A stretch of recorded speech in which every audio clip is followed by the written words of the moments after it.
first of all, hello everyone. For today, we prepared an amazing presentation to talk about not only how to create content, but actually creating content that builds impact.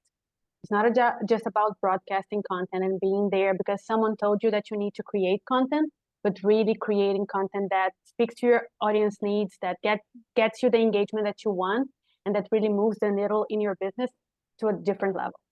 Yeah. Practical examples. Yeah, what I like about today too for everybody is Mariana and I have been talking about looking at what are the posts that have really been doing well in the last quarter. Like as we're coming into May, so it's a little over a quarter, but the last 3-4 months of this year, we're going to show you the posts that we have found have been creating the most engagement and have been creating the most views. So before we start, we should probably tell everybody a little bit about us. I think most of them know who we are. You've been on the show enough and between my show, but Mariana, you want to tell everybody a little bit about you and how you got started with LinkedIn? Yeah, I'm gonna go a bit further away and then I'm gonna come back. So I'm a Brazilian. I have 17 years of experience in marketing. I've been doing a little bit of everything, but it was only when I moved to Portugal 6.5 years ago that I started to understand the impact that LinkedIn can have in our businesses. Before that, I was doing LinkedIn like most people are still today, trying to find a new job or trying to connect with people that I already knew. When I understood the power and the impact that LinkedIn can have 6.5 years ago, my life completely changed. I wouldn't be here today talking to Brandon if it weren't from LinkedIn. We would have never have met a Brazilian girl living in Portugal and a guy in the US. So just for us to understand the extent that if you're doing the things right with LinkedIn, how far you can get.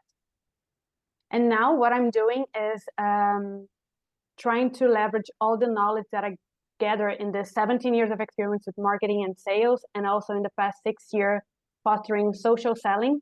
And I created a channel to talk about what is this, marketing tips and tricks, and to allow people to understand better and start making an impact in their lives as well. Yeah, Mariana, every time you tell your story, I always get fascinated at how you've been doing marketing for 17 years and you're only like 24 years old. At least Yeah, I started as a baby. Yeah, and I like the way you say that. I mean, this is the thing that I love about LinkedIn. Like I've always been a networker, but I know for everybody, like if we network old school, like if I had to get in my car and go somewhere, there's time and you get there. Maybe I have lunch with somebody during the day. Let's say in an ideal day, I have breakfast with someone in the morning, and then I can go meet with somebody mid-morning. Maybe I have lunch with someone else. And then in the afternoon, I can meet with another person, and maybe I go to a networking event that night. Now, that's a big, big, long day. Yeah. And maybe I can meet and engage with 20 people at most, with some good conversations with a few people. And look, I'm not saying those live days aren't important. What I'm saying is when I'm on LinkedIn, I can engage with hundreds and thousands of people every day while I'm still doing the other things as well. So yeah. All right. Well, it looks like the chat is going strong. People from all over. Lots of, I see a couple of Alpharettas. That's always good. Close by. And Mark Clausen, I'm always so glad to see you in here. And Grant in North Dakota. Thanks, you guys. Hey, let's get started. And Mariana, you and I talk about this a lot, and this is really important. Just wanting people to understand, like, we know, and we don't want to even pretend like LinkedIn is some magic wand. It helps. We're going to talk a little bit about why personal brands matter before we jump into the meat, but it's not like you can post content and POs just like magically start falling from the sky. It's part of a personal brand. Your personal brand is really just your reputation. It helps so that when you do make calls, when you're sending out emails, when you're walking through airports, we'll talk about that, or when you're at live events, that people go, oh, I know you. Yeah. And it is such a difference maker. And that's why creating content is so important. One of many reasons why it's so important. But we just like going into it. It's not a magic wand. This isn't. Despite so many bad companies out there trying to sell you on, if you just post content, you're going to get your pipeline full and da da da da da. They're just trying to sell products. They're trying to make money for themselves. it's not accurate. What would you add to that, Mariana? I would say that it doesn't happen overnight. So I told you that I've been doing this for 6.5 years. And if I scroll back to my posts, the first ones that I did, they weren't good. They weren't with a lot of engagement, but they were important for me to understand what worked and what doesn't work for my network. How can I make it better? And how can I adapt the language that I'm using to make sure that I'm connecting with my audience needs? So it's not comparing my chapter 20 to someone else chapter 1, or even comparing my chapter 20 to someone else chapter 100. Everyone has their own path, and we need to respect and understand how do we learn from others, and how do we adapt and start fostering and collecting this result for ourselves as well. That's so good. So, why content matters? Hey, I want you to, and this is my mistake. That picture wasn't supposed to show up yet. That happens. We've had a little bit of tech issues this morning, but I want you all to think about how you buy new products. Like, really think about it. Do you immediately pick up the phone and reach out to a salesperson and say, "Can you tell me all about it?" Or do you respond to all of the calls that you get on your phone from unknown numbers of people you know are trying to sell you something? Most likely it's no, right? You don't really do that. But yet a lot of times we find ourselves, frustrated that when we make the cold calls or we send out cold emails that people aren't responding to us. So content in LinkedIn really matters because Tom Burton, one of my co-hosts on the show, in his book, The Revenue Zone, he talks about the anonymous zone. And I really like this term because the anonymous zone, besides being hard to say, the anonymous zone means buyers like to sit back and do their research without us as salespeople knowing that they're doing it. They like to read, they like to watch videos, maybe they go to webinars, they go to podcasts, but they're not raising their hand right away because nobody wants to be sold. And sales, quite honestly, has gotten such a bad reputation in recent years that a lot of people just choose to avoid it. So they sit in the anonymous zone. But this is why creating content is important when buyers are sitting in the anonymous zone. This, I don't know, a month or so ago, and I receive them quite a bit, but this one in particular, I got a direct message on LinkedIn, somebody I was connected to, I never spoke with before. And he said something along the lines of, "Hey, I've been learning a lot from your content. I really like how you differentiate between creating demand and capturing demand. This is a challenge for us. Can we get on a call?" Now, this is a great example of an inbound lead. And when they happen, they're awesome. They don't happen all the time. But this is one of the reasons why creating this type of content is so important. People like to sit in the anonymous zone. They like to read. They like to consume. They like to think, but they're not willing to raise their hand until they're ready. And your content and the consistency with creating that content is a great way to help them understand who you are, what you think about, what you represent, and why they may want to reach out and talk with you. Mariana, you want to add to that? Yeah, one interesting thing in all of these is that most likely this person wasn't currently engaging with your content. They were consuming it, but not necessarily adding a comment to it or a like. And sometimes when we post something, we are eager for their hundreds or thousands of engagements and comments for us to start the conversation.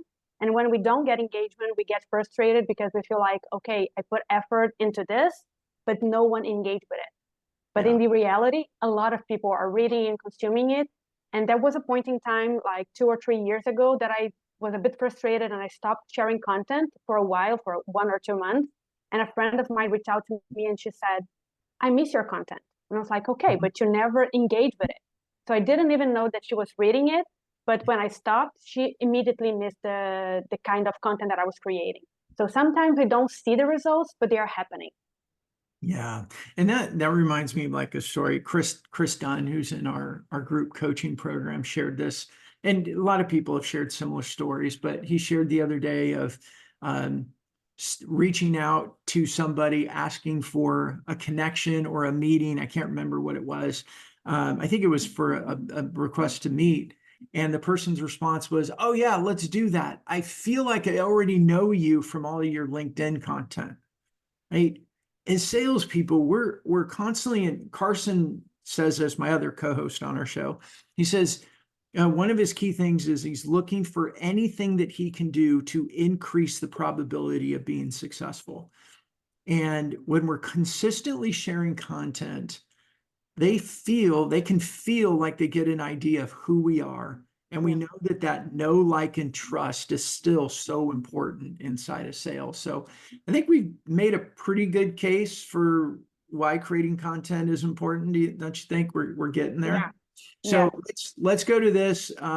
Look, we believe your objective with LinkedIn is have a good online presence, have a smart content strategy, and we're going to give you, I think, 8 tips today. So we're going to get into the meat of the 8 different ways of creating content. And with all this, you want to use that content and you're commenting. We'll talk about commenting on other webinars, but to build proximity and develop those relationships digitally. I got one last story I want to tell you to really help motivate you guys to get excited and take on creating content. Your personal brand is your reputation. And Mariana made reference to her story of stop doing content for a while, and people said, well, wait a minute, why have you stopped? I missed your content. And like James Gilman, one of our clients, has a story of going to his high school reunion. And he's like, I felt like a rock star. Like everybody's going, dude, I love your LinkedIn content. You're rocking it on LinkedIn. And he's like, they've never commented. They've never liked. Like I didn't know they were even paying attention. And if you get nothing else from today, take that away, that your consistency and publishing matters even when you don't feel it. Like, and that's why I think getting in, having mastermind groups, being in a group like the one that we have, or having friends that you can talk to, just because you have those days where you create a post that you think is really, really good and you get very little engagement and it's frustrating, or you just think that no one's listening. Mariana, how do you handle that? Like, what do you do when you think that no one's listening now? It bothered me a lot in the past. If I didn't have at least, I don't know, 20 likes in the post, I was like, oh, but I never thought about deleting it. I know a lot of people that say that if they don't get X likes, they will delete the post. I will never do it because I always learn from a post that I did. If it didn't land well, I can try to see the analytics and understand, okay, what can I do better? And I'm still going to keep it there. But right now, it doesn't frustrate me because normally when I go into the analytics, even if it's 5 likes, I still see my key clients, the companies that I'm targeting, they're still viewing my post. So as long as people are viewing my post, even if they don't engage, even if they are just scrolling through for 3 seconds and see my name popping up in their newsfeed, they are reminded about me. They know that Mariana Lima is that woman that talks about LinkedIn, social selling, personal brand. And whenever they think about something that I might help them, I'm 100% sure that my name is going to pop up. Yeah. So if the views are good, even if I don't have the engagement, still all good. Yeah, absolutely. So here's my last story, and then we're going to jump into the meat. And some of you guys may have heard this. I posted this picture on LinkedIn, but I was at the Atlanta airport. I was frantically working on my laptop. I had my AirPods in, had my head down. I'm trying to get an email out before, and I'm listening. I'm hearing them say, last call. Like I'm at the end, and I'm like, hurry up. And all of a sudden, I get a tap on my shoulder, and I look up. And it was Natalie. And I looked up, and of course, I was in my own head. And she goes, Brandon, Natalie from LinkedIn. I'm like, oh. Yeah. And Natalie and I had never met before. I do believe that years ago, when we first connected, we sent direct messages to each other, just like a, hey, nice to meet you. But that was it. She recognized me from my content. Like I wasn't even looking around. I had my head down, and she came over and introduced herself. And we took a picture. We gave each other a hug. We scheduled, we're going to try and have coffee or lunch here in a couple of weeks based on our travel schedules. But I like that story for everybody to emphasize again, if we haven't done it enough in this first 15 minutes, consistency matters. People are paying attention. They are reading. You slowly grow audience and more people are paying attention. But remember, so many people get nervous about liking or commenting. So they're sitting back there. There's a lot of terms. I like to use the word observer. Some Mhm. people call them lurkers, but there's a lot of people out there that's what they're doing. Yeah. But back to my other story about the sales leader that sent me a message. I had no idea he existed out there. I had no idea he was reading my comment. He never liked, never commented. But when his message came in, I learned that my content was really making an impact on him. And you start your relationship not from scratch. You already have a lot of things to build up from it. So I feel like I already know you. Yeah. So Mariana, walk them through this, and then we're going to jump into your first hack Okay. of why personal brand matters. Um, we're really going to focus today in creating content, but if you don't have a solid personal brand to start from, it's going to have everything harder for you in the content creation, trying to build relationships, because this is the foundation for everything. If you build a strong digital brand and a strong personal brand, this will not only allow you to create more pipeline, just like Brandon was saying, people reaching out to you, you don't even know them, or you nurture them or connected with them way back, but they are not in your radar, but they are looking at you. So this will not only get you support in the outbound when you're searching for people and actively prospecting them, but also when people are just reading what you see. It's gonna hit the I feel like I already know you thing, the same way with Melody and Brandon. They haven't met before, just on LinkedIn. But when they saw each other in the airport, it was like, oh, a long time no see, like an old friend that you meet. And every conversation that you have from that moment on, it's warmer. It's not a cold call that you're having. Everything that we're going to talk today and we're going to show you is going to help you have your cold emails clicked and your cold calls answered. And I like to say that they're not going to be cold anymore because you already warm up this relationship and this conversation started before you send an email. If I send an email to many of you before this session today, and you saw Mariana Lima with a random subject, you might not click on it. After today, hopefully, with the value that we're adding into this webinar, if I send you an email or a connection on LinkedIn, I'm hoping that you're going to accept it because you already have, okay, she told me something, I know who she is, there's a feel like I know you momentum there. So this is the idea, to make your cold emails warmer and your cold calls answered. Yes. So let's get into it. Mark Clausen, I saw your chat in there, and I want to talk about that in our Q&A. Yeah, me too. Yeah, that's really good. But all right, Mariana, you are up. We are talking about content is king, and we are going to get into, we've got 8 tactics, strategies, tips, hacks, whatever word you want to use. I'm starting to get more comfortable with the word hack. You know that? I fought it for Yeah. years, that I'm starting to warm up to it. So let's get Yeah. into your first hack on posts that get engagement. I think that we can all agree that we are human beings. We like to see other people. We like, most of us at least, like to see other people succeeding. And it's way easier for me to engage with a post from someone, and when I see a picture of them, whereas it is a random object or something that is not real. One of the things that I use in my content, and I don't overdo it, but I at least once every month or every 2 months, I have a post that I use with a selfie or a picture of me. It helps bring proximity. It helps tell a little bit more about my story to people. It helps me get closer to them. Everything that we're trying to do on LinkedIn is to start a relationship and make it stronger as possible. We are already with a screen between us. So if we can have people seeing us more and more, I feel like I already know you thing will be stronger. So last year, I spent 1 month in Asia, traveling, working. And when I came back to Portugal, I decided to do a post about it. Of course, I could have the set of my screen, the computer, add something, stock image picture there to go along with my post with the learnings that I had throughout this month. But I decided to have a picture of me.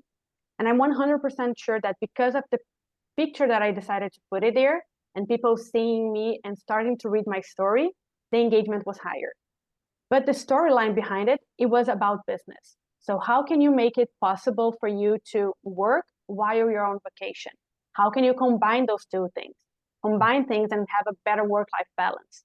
So I think that the key message here is not a random selfie that you're adding, but how can you build a bridge between the message that you have and a picture that you have on your phone?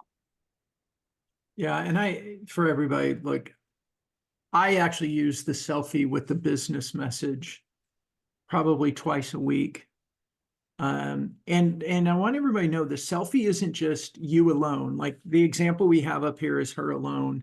But there's lots of examples of it. Like even that picture of Natalie and I, that was a selfie. And I told a business message around the value of consistent content because I told that story. Yeah. Think about when you go to visit a customer, take pictures with them. If they won't take pictures with you, totally get it. Then take a picture outside their office with their logo in the background. Yeah. Right. And then it's like, hey, I got to visit them today. And then you can always write a story about what did you learn in talking with them today?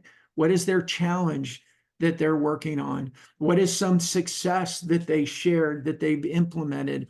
We're always looking for ways that we can capture human heart. That's where selfies come in. And then educate people and share with them our experiences or share things that we've learned. And so we have in our group, it's don't be scared of the selfie. Don't be scared of the selfie. Telling you, the reason this one was the first one that we talked about is if you guys do nothing else, you don't even pay attention to the other 7.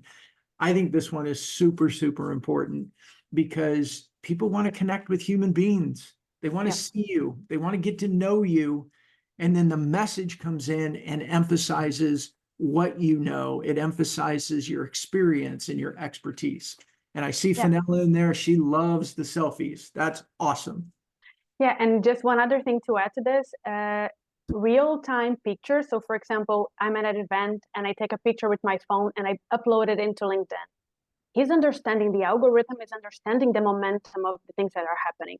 So it's not only good for the audience viewing it, but also we touch a little bit on the algorithm, understanding that this is a picture that Mariana took, this is a picture coming from her, not a stock image that Brandon, Mariana, Noor, Mark are all going to have the same picture with a different message, but this is very authentic. So it's a win-win. Yeah, and we'll go on to the next one. So here's number 2 for you. And this, I call it the think, observe, and feel. And this is really simple. And you've got to just get comfortable with number 1, you're good at what you do. No matter what you do, no matter how long you've been doing it, your experience is your experience, and you're good at your experience. So this is really tapping into, and there's just the mindset of training ourselves to think this way throughout your day, talking with customers, talking with prospects, talking with colleagues, even, going home, things you observe driving home, things that you observe out at restaurants, anything. You're constantly just starting to train your mind to think about what am I observing? What am I thinking? What am I feeling? And it's not like, oh, I feel depressed. I mean, if you are, call me. I'd love to help you. But it's more of like, what are you observing? Here's an example. I observe when I talk to most sales leaders right now, the first topic they bring up is pipeline and lack of pipeline. See, that's my observation. I can, because now I'm trained in thinking about like, what are they talking about? What was in this conversation? Sometimes I'll go look at my transcripts from some of my calls and I just start looking for common themes.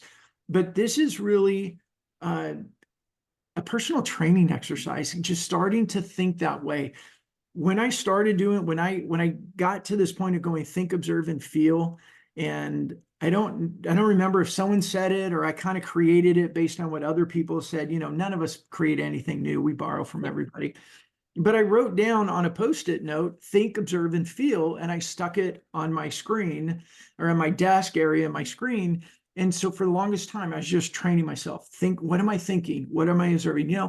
I think one of the challenges with sales leaders and pipeline is because for so many sales leaders, the way that they became successful was pounding the phones and getting really good at cold calls. And so they're trying to teach the younger generation to do that, but yet the buyer has changed. And because, when I started pounding phones in my early career, nobody had caller ID. Most people didn't even have cell phones. Like, it was all so new. So my observation is a lot of sales leaders want to go back to those because it worked for them, but the buyer was different then. And I can write content about that. Maria, what do you want to add to that? I think that there are so many nice layers for us to add here. One thing that completely changed the way that I look at content is one thing that you already mentioned about the mindset. Everything that happens to me throughout my day, I try to think about, okay, how can I find an angle for this and transform this into a post? So if I'm in a session, for example, the question that Mark asked us here, this might be an inspiration for me, because if he has this question, if he has this comment, I bet that 1,000 other people have it. So how can I transform this into a content that helps not only Mark, but other people? Yeah. If someone couldn't join the webinar today, how can I still support them and allow them to create better content, to create more content, or to feel comfortable with what they are creating? Yeah. And that brings up for me, look, if you're on this webinar today, write a post that says, I was on a webinar learning about, and here's one thing that I took away from it that I want to implement. Yeah. That's great content to share with other people.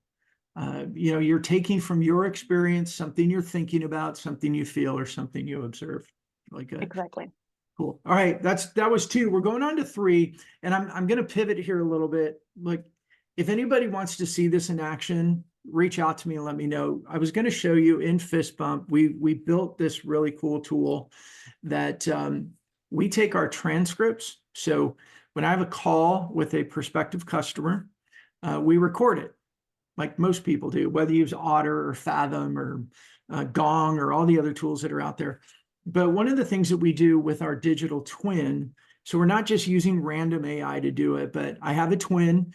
I've trained it. It's all about me and my experiences and my words and all that. So it knows me. It is me. Scary, right?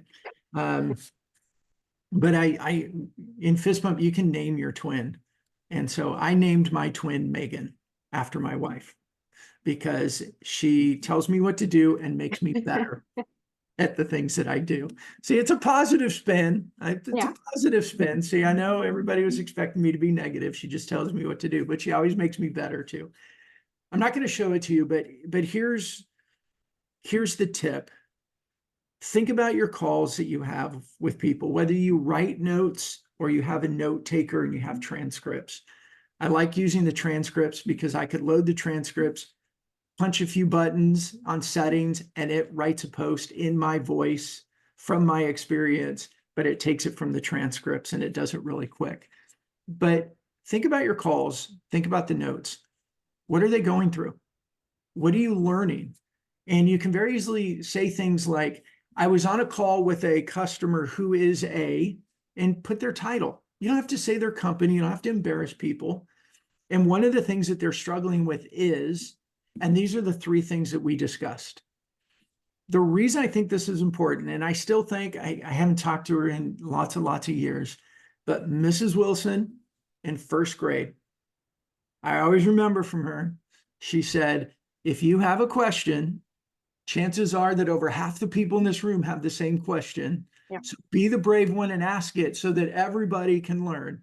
And so I've always remembered that. Thank you, Mrs. Wilson. I always remembered that. But using that inside of social, if you're talking to a prospective customer and they're sharing with you what's going on, chances are you have lots of other prospective customers out there that are going through that, are thinking that, are challenged by it. If you share that, you start to become the glue because they're looking at you going, wow, they get me. Right? Not only do you post your selfies and you're doing your other things and letting people get to know you where they feel like they know you, but now you're sharing information where they go, they get me, because you're just reiterating what you learned from your customers back to the public. Yeah, Ariana, and one thing that I like about this is because it might be the case that I didn't even realize that I have an issue about what you're sharing. So you're saying your customer have this struggle. I might not realize it, but when you tell me, for example, 75% of salespeople have troubles building a pipeline or building relationships. If I'm in sales, I'm going to look at it as, oh, is this a problem to me? Maybe I couldn't understand the root cause for my finding a building a pipeline, but through your post, I understood it. And because you were the one that planted the seed inside my head, I was like, okay, this guy definitely understands what he's talking about. I'm going to listen to more things. What else is he saying? So I think it's like always being the one that put it forward and then making people think about what is that you're sharing. Yeah, excellent, excellent. Omar, I saw your question pop up. I'm going to answer that. Let me answer that in Q&A so that we can stay on track here. But to just finalize this, if you, again, the mindset of looking for social content, think about your calls, think about your notes, transcripts if you have them. Go, what would be important for me to share with my customers? All right, that's number 3, right, Mariana? That's 3. Yeah. Here we go into number 4. And I love this one, and I love the example we're going to share. And I don't know if Chris is on with us today. He might be super busy with sales calls because he's done so awesome with He's LinkedIn. here. He's But here. he is on. All right. Yeah. Awesome, awesome. So Chris created a theme around Barton the dog. He gets up most mornings early and takes his dog for a walk. And he's created a consistency of posts that he takes from when he's on these walks with his dogs. Now, it's not all personal, like, oh, I'm out for a walk with my dog. It's more like, I think he does kind of the think, observe, and feel. So he's taking pictures, and here's some pictures of him with his dog. Here's some of the pictures that he takes. But it's become a theme, so people start to expect it. He Yeah. uses the hashtag Barton the dog. And what he shares from a business, it's kind of like what Mariana said with the selfie with the business message, except his is more of a consistent theme that he takes a picture from being out on the walk, and it could be the view, it could be his dog, it could be him and the dog, it could just be him. And then he talks about what he was thinking about. And a lot of them are, I was thinking about a conversation with a customer yesterday, and they were struggling with this, and he talks and shares about it. It's the same concept as the selfie, but what I like about it with the theme, number 1, is people are getting to know him. They know he has a dog. People who are dog lovers will like him even more, right? And coming all the way back, we always say, know, like, and trust is so important with sales. Yeah. When we go to pick up the phone and make calls, and I know Chris had this story as well, and I can't remember, Chris, if it was a call or an email or it's somebody, you sent it out and their response was, oh yeah, I feel like I already know you. Let's schedule a call, right? He's had people ask him about his dog. In a first conversation, they will mention Barton the dog. So creating this as a theme, again, it's the same, it's similar concept as the selfie with the business message, but there's a consistency of doing this every Friday, doing this every Tuesday, creating their fun hashtag like Barton the dog and introducing people to your dog. You could be your cat, it could be a horse. For me, it's my Jeep, right? I do my Jeep talks because I love my Jeep and I talk about Jeep community, but it's that consistency that's really important. Yeah, and I think it's interesting because you find a common ground. So, for example, I had a client that he sales, and he was saying, I found someone and I wanted to send a message to them, and their background picture on LinkedIn, it's a sailboat. And there I immediately understood where were the starting phase, how I'm going to start breaking that ice and start a conversation with someone that doesn't know, because we have something in common. Love it. So it's how do we build this bridge that it's unknown person to I feel like I know. Awesome. Yeah, absolutely. Well, let's move on to the next one. And hey, we're going to give you guys all a kind of a gift, if you will. We're going to give you a link to a GPT that we created that we call our post repurposer. I'm going to go off the PowerPoint here. I am going to bring you over to my LinkedIn. Sorry. Oops. I actually pulled up the wrong window. Sorry, guys. Okay, so the post repurposer is really, really cool. It's right here, and we're going to give you the link to it, and you can use it. But here's what I do. I will take one of my older posts, and maybe I'll just take this one here. You can copy the post, and you'll come into the repurposer and paste it and hit return. Simple as that. And then you kind of follow it. As it's building here, let me explain what we're doing. I find a lot of people get really stressed out and really overwhelmed with, oh, I got to create new content. I got to create new content. Look, I have 4 things that I talk about, and I just repeat them over and over in different ways.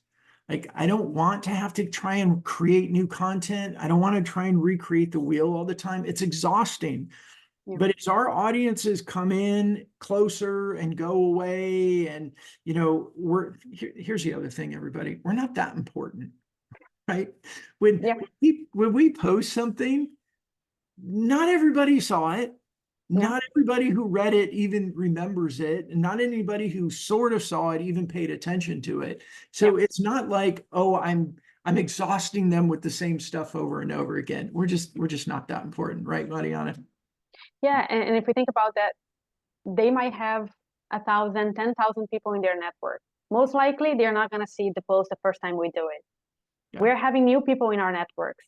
They didn't see the post that we did 6 months ago. So I'm constantly repurposing content that I create. Sometimes I'm even grabbing a post that I did 6 months ago and I'm just copying and pasting there. Sometimes I change the picture, sometimes I change the first line, but sometimes I'm just copying and posting it. Yeah. Yeah. I sometimes, so here's what we do. I'll come back to this. Grab copy, come into the GPT and paste it. And then what it'll do is it's going to give you 10 different topics. I mean, this is really cool. It's going to give you 10 hooks. So we've written the GPT to give you a hook. If you don't know what a hook is, it's really, really simple, but really important. Is for me, I do the first 2 lines, because in mobile view, people see the first 2 lines before they see more. In a desktop view, they'll see the first 3 lines. So you'll see some people go, line 1 is copy, a space, line 3 is copy, and then a space for see more. The data for me is that and Daniel had the exact data the other day and it changes, but it's like 70% of logins on LinkedIn are done on mobile.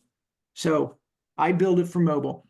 First 2 lines, be intriguing. That's why we call it a hook, right? Get people to want more. That's where the hook is. So this is designed to give you a hook. And what you can do is go through here, read the different 10 options, find the one that you like best. And I'm not going to read them. I'm just going to choose, just simple, put in number 5, hit return. And it's going to ask you a question. Do you want to follow the same format, or do you want me to create something entirely new? Oh, that's a new option. And now I only have to do 1 or 2. Would you like to stick to your existing layout, or would you like me to create something new? I'm going to say 1. I'm going to choose that. And now it's going to rewrite my post for me. And as Mariana said, choose a new picture. Don't choose a new picture. She said that she, takes something from 6 months ago. I have kind of my best of post that I bookmark. And whenever I have something, I go, wow, people really resonated with that. And I want you to know that's not from impression numbers. It's not necessarily from the amount of comments. I'm looking at the quality of the engagement. If I have a post that only one person commented on, but the comment was really detailed, like I really impacted them or I really helped them, I bookmark it and then I come back in, especially on days where I'm busy. I'm like, oh, what am I going to post today? I'll go and pull one of those and I'll put it through here. And let's see, this, did you have a specific format? And I can say, you know, something fresh. And now it'll rewrite it for me. And I copy it, I go into LinkedIn, I paste it, and I edit it. Now here's the thing. This is GPT. So it's not going to, it may not be as perfectly your voice as you would like. When you do this inside of our fist bump tool and you use our twin it, the twin is already trained to be you, your voice, your experiences, your word choices, and it's much more designed to be you. But this one's free, all ready to go. And I don't know if Nor put it into the, yep, there it is. It's in the links already. So please use that, have fun with it, and let us know how you like it. Let us know how it works for you. Do you want to add anything to that, Mariana? Just that repurpose is one of the most important things that you can do. We're not reinventing the wheel. We're just adapting and finding things that already exist. And if you put the effort to create content, you need to use it as much as you can. Yeah, especially for me, it's don't get caught up in that overwhelming with content. Oh, I don't know what to say differently. Some days you're just stuck. Repurpose something, even if it was 2 weeks ago. Yeah. Right? Just get in that habit of doing it every day. Okay, Mariana, the next one is you, and I love this one. Yeah. So here is just a gallery inspiration. Every now and then when I'm stuck, I just go through my mobile. I look at the photo gallery that I have. I bookmark a few pictures as favorite to maybe I'm going to use this eventually in a post on LinkedIn. And then when I have no idea, I'm going to scroll through, I'm going to try to find something. And what is the story that I can tell here? So for example, just quick one. The first one, I learned how to ride a bike 5 years ago. And I didn't know how can I make this parallel with you starting something new. I was scared the same way as you probably are with start posting on LinkedIn. So I was trying to make an analogy of how can you start something new? How can you use, so learning how to ride a bike can definitely become a post on LinkedIn. You just need to understand what is the message. Use what you already have in your power as inspiration. Try to create a story that connects with people, bringing out emotions, something that I felt like, okay, I'm 32, I'm not gonna ever learn how to ride a bike, it's done. I'm not gonna take it anymore. When I learn, I'm like, okay, this is new, this is good. So it's always appealing to the emotions. People are happy for you, got a lot of engagement, people understood the message behind it. Mm-hmm. So really go for your mobile, you have tons of inspiration there already. Yeah, and to add on to that, two quick things. Number one is this is yet another version of, and it doesn't have to be a selfie picture, but it's similar. Another picture, in this case, of her with her certificate, learning how to ride a bike, and then tell a story that's business oriented about I did something that I was scared to do. What did I do to overcome the fear, and applying it in there.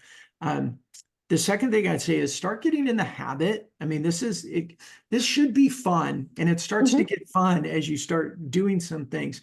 I've got so many pictures on my phone because when I see things, I'll go, wonder if I could turn that into a post at some point. And I'll take a picture of it. And so my camera roll is filled with inspiration. And I don't know if anybody saw my post the other day. I was out on a trail walk. I called it a hike when the post, but I realized it wasn't really a hike. It was a trail walk. Don't want to lie to anybody. But there was a sign. It literally made me stop because it said, danger snake habitat. And I was like, I hate snakes. I hate snakes. So I stopped. I'm like, oh, and the guy I was with, he's like, oh, I've been out here for years. I've never seen snakes. I'm like, yeah, but there could be. And what I think, I'm like, wonder how I could use that in a post. Took a picture, forgot about it, And then a few days later, I'm scrolling through, I'm doing what Mariana just shared with you. I'm going through, I'm like, oh, snakes, fear. People are scared right now. They're scared about creating pipeline. Okay, post. And off I went. Yeah. And I had to show this one because her dog is so Cute cute. dog.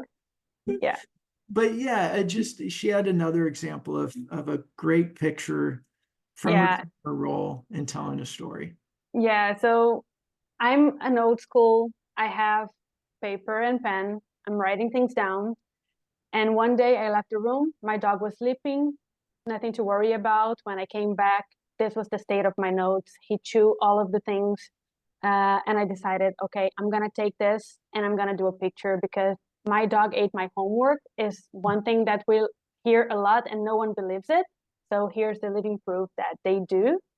And it was about how to translate this into, okay, I know for a long time that I need to ditch the paper and start doing things more digitally. I'm teaching people to become more digitally, but I'm still old school in that point. And he's now just pushing me to try to get rid of the paper, but still.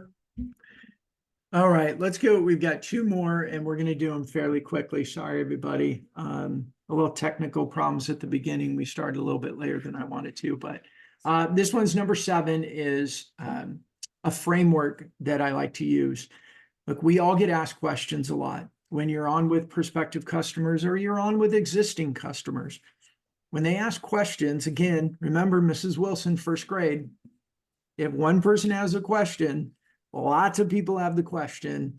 And when you answer it publicly, they start to look to you as a trusted advisor.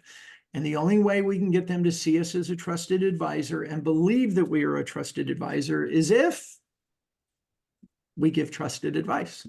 So taking someone's question, and here's the framework. I'm sorry, I should have it clear on there. Anyone message me, email me, I'll give you the framework. I have it on another slide. It just didn't make it into this one, but here it is. I was asked the question, write it down, by, and you can use someone's title and the industry they're in. So I was asked the question by a sales leader in the B2B manufacturing space.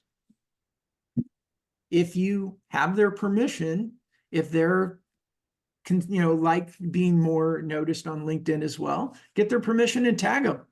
Yeah. And share it, but get their permission and share it. And now you're exposing it to lots of, more community. But I was asked the question by a ABC title and XYZ company. This is a good question because share what you think. Again, you're sharing from your experience, your expertise, your knowledge. This is a good question because, or this is an important question because. Mm-hmm. And then if you have this question, also here's 3 things to consider. And it could be 3, it could be 4, it could be 1, it could be 8. It's up to you. But the framework is really simple. I was asked this question by this type of person. This is an important question because, and here's 3 things that you should consider if you have this question also. Really, really simple. Again, going back to your customer conversations, going back to your phone calls, going back to even, hey, I read this in a blog article and the question was, and answer it that way. Mariana, what do you think? I love it because it again gives you a little bit from familiarity. So I see, okay, other people have the same question. And speaking as an introvert, I know it doesn't sound like it, but as an introvert, many times I didn't ask the question because I was afraid or because I didn't want to stand out or anything like this. So having other people tell me, oh, this is the solution for the same problem that I'm facing, it was a lifesaver. So I think it's a great way for us to use it and try to leverage the conversations that we have throughout the day. Mariana, can you speak for like 30 seconds to a minute? Polls. I don't use them as much. Yeah, I like polls. I think they are really important and interesting because they gave us a lot of different ways of using it. So you ask a question and people start voting it. First, even if I'm scrolling through my feed, I know Daniel, but if I didn't know him and I saw a poll that I found interesting, is a low barrier for me to engage with it. So a lot of people engage with polls even if they're not connected. But the most interesting thing to me is that if he asks me AI comments, no or yes or why, he knows exactly the person that voted for no, sound bad, no, it's wrong to use them, and all the others. What he has now is the power to create 4 different contents, thinking about each of the individuals. He can even private message the person that said that they are using and they like it to get more information out of it. So it gives you a lot of different layers for you to use to get closer to your audience. And I think it's interesting for you to explore. There's a lot of different ways for us to communicate with our audience. Polls one, and I did one a while ago, and I said, do you know how to sell yourself on LinkedIn? And if you do, sell me in the comments. A lot of people said that they knew, but they were afraid to put it in the comments. So I'm guessing that they don't know. This gave me an idea to create a different post. So I did a follow-up post saying, okay, if you don't know how to sell yourself on LinkedIn, here's the framework or the breakdown on how you can better position yourself. Mm-hmm. So it gives you a lot of different conversations started with your audience. That's awesome. Thank you for that, Mariana. And for everybody, I want to get us to the Q&A so that we can give proper attention to your questions. We've got this as part of it. We've got a flywheel that we built. I'm not going to go into it just because we're running out of time. But the fist bump flywheel is about how do we build the personal brands and accelerate it for the people on the team. We also have an executive brands accelerator program, and we have a program around live shows and podcasts and leveraging that content in LinkedIn to, again, build personal brands. And all of that, like we said at the beginning, your personal brand and content isn't a magic wand, but when people get to know you, they get more familiar with you, you stay top of mind. What happens is more calls get answered, more emails get returned to, and everything gets accelerated. And that's really the first step of having a personal brand. There's also ways that we go in with the flywheel about how do we use commenting? How do we get close to people via LinkedIn? How do we get influencers in our industry to become friends with us on LinkedIn? And all of that helps increase individual influence and opens more conversations, creates more opportunities.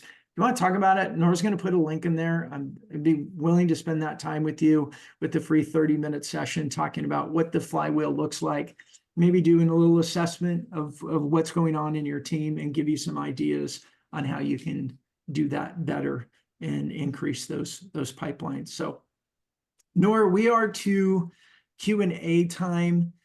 Thanks for putting that link in there.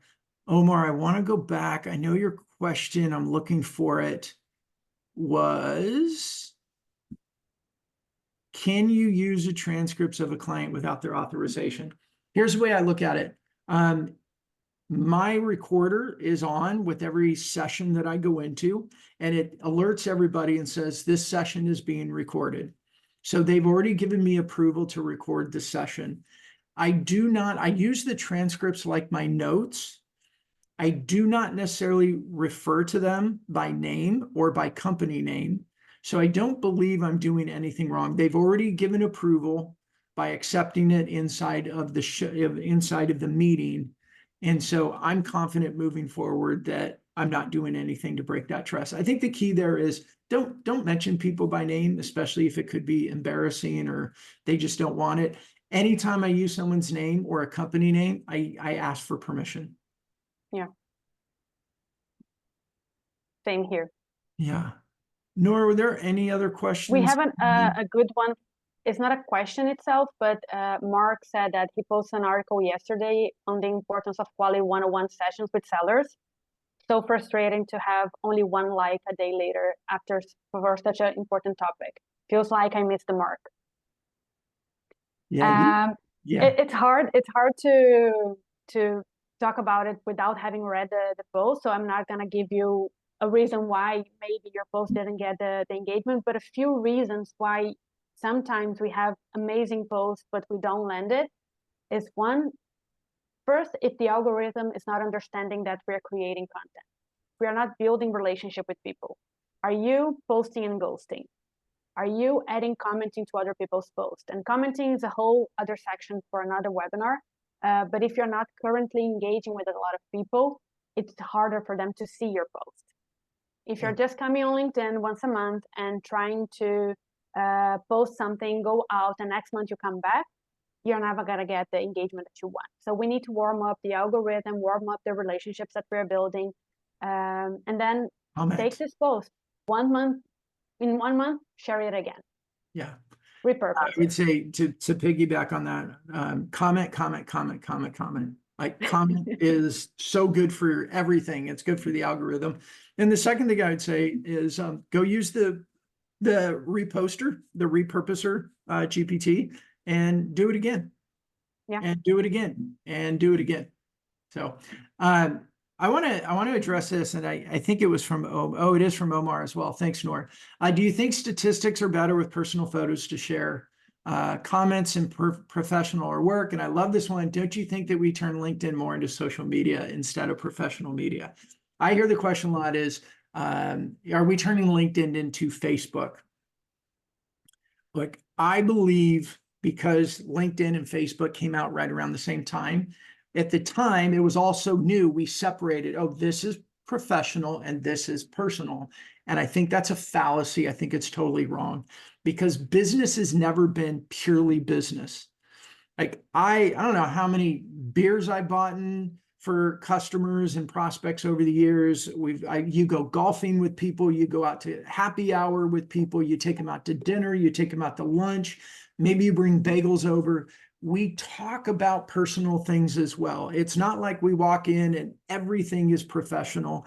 I believe it's a complete misnomer. I know that there's people out there that don't like the more personal type stuff on LinkedIn. I don't care.